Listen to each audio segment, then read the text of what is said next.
Hello friends, అందరూ ఎలా ఉన్నారండి? వెల్కమ్ టు చాణక్యాస్ నీతి. ఎప్పుడూ కూడా మిమ్మల్ని గౌరవించే వ్యక్తుల్ని ఎంచుకోండి. ఎందుకు అంటే ప్రేమ కన్నా కూడా గౌరవం అనేది చాలా ముఖ్యం. ఇక గౌరవం ఇచ్చే చోటే ప్రేమ అనేది ఉంటుంది. గడప దాటొస్తే కానీ అర్థం కాదు నాన్న తిడుతున్న మాటల్లో దాగి ఉన్న ప్రేమ, అమ్మ వండుతున్న వంటల్లో దాగి ఉండే రుచి. నిజమే కదండి.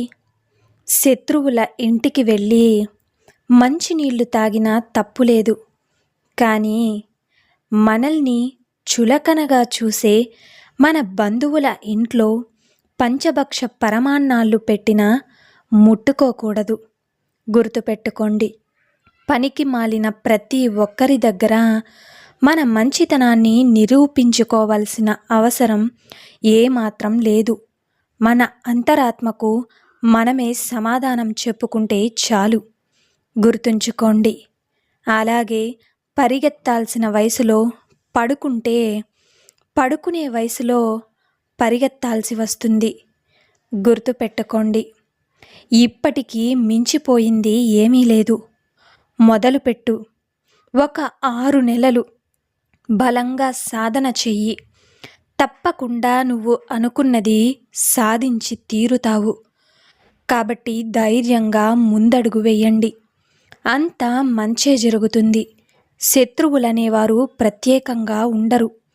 గతంలో మన సహాయం పొందిన వాళ్ళు భవిష్యత్తులో మన శత్రువులుగా తయారవుతూ ఉంటారు. నిజమే కదండి. ఏమీ తెలియని వయసే ఎంతో తేలికగా ఉంటుంది. అన్నీ తెలిసొచ్చాకే జీవితం బరువెక్కుతుంది. నిజమే కదండి. సంతోషంగా బ్రతకడం అంటే ఉదయం ఇష్టంతో నిద్రలేవడం, రాత్రి ప్రశాంతంగా నిద్రపోవటం. మనిషిని గెలవాలి అంటే డబ్బు కావాలి. అలాగే మనసుని గెలవాలి అంటే ప్రేమ ఇంకా గౌరవం రెండూ కావాలి. మనిషి వెంట ఆకలి, ఆకలి వెంట డబ్బు, డబ్బు వెంట మనిషి. ఇదొక జగన్నాటకం. నిజమే కదండి. పురుషుడి యొక్క జీవితాన్ని నాశనం చేసే స్త్రీకి గల 4 లక్షణాలు. మొదటిది, స్త్రీ అందానికి మగవాడు బానిస. ఆమె అందం మగవాడి యొక్క ప్రథమ శత్రువు.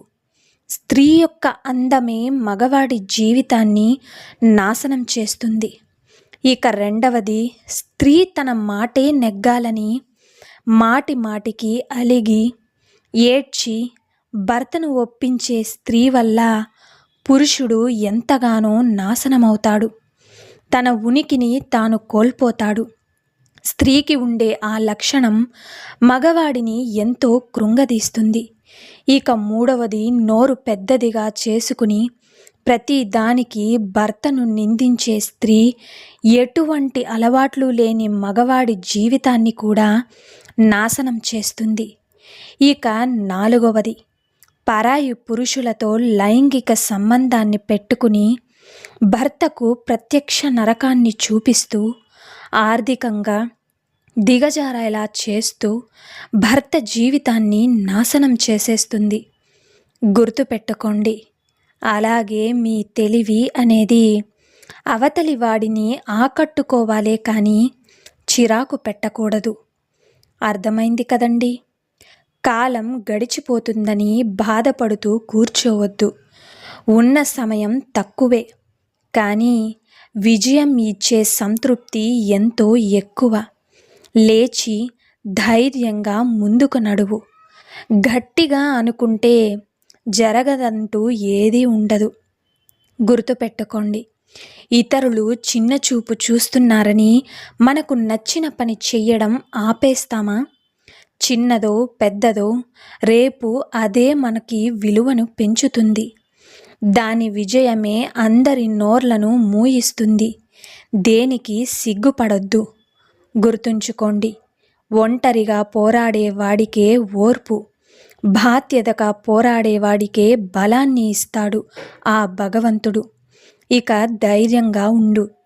గెలిచే సత్తా లేదా సాధించే సత్తా లేనివాడు మాత్రమే గెలిచిన వాడిని తక్కువ చేసి మాట్లాడుతూ ఉంటాడు. గుర్తుంచుకోండి. అర్థం చేసుకోలేని వారితో వాదన, మనలో లోపాలను వెతికే వారి దగ్గర వివరణ, నిన్నుగా నమ్మేవారి దగ్గర నిరూపణ, ఇవన్నీ అనవసరం. నిజమే కదండి. మనసు అలాగే మేఘం రెండూ ఒక్కటే. మేఘం తనలోని బరువును మోయలేక వర్షంగా కురుస్తుంది. ఇక మనసు తనలోని వ్యధను మోయలేక కన్నీళ్లుగా కురిపిస్తుంది. నిజమే కదండి. వస్తువులే కాదు, ఆలోచనలు కూడా బరువైనవే. వాటి బరువు మోసేవాడికి తప్ప చూసేవాడికి ఎప్పటికీ తెలియదు. అలాగే సంపద ఒక దెబ్బతో, అందం ఒక అనారోగ్యంతో, గౌరవం ఒక పొరపాటుతో మాయమవుతుంది. కాబట్టి ఎప్పుడూ కూడా ఈ విషయాల గురించి గర్వపడకండి.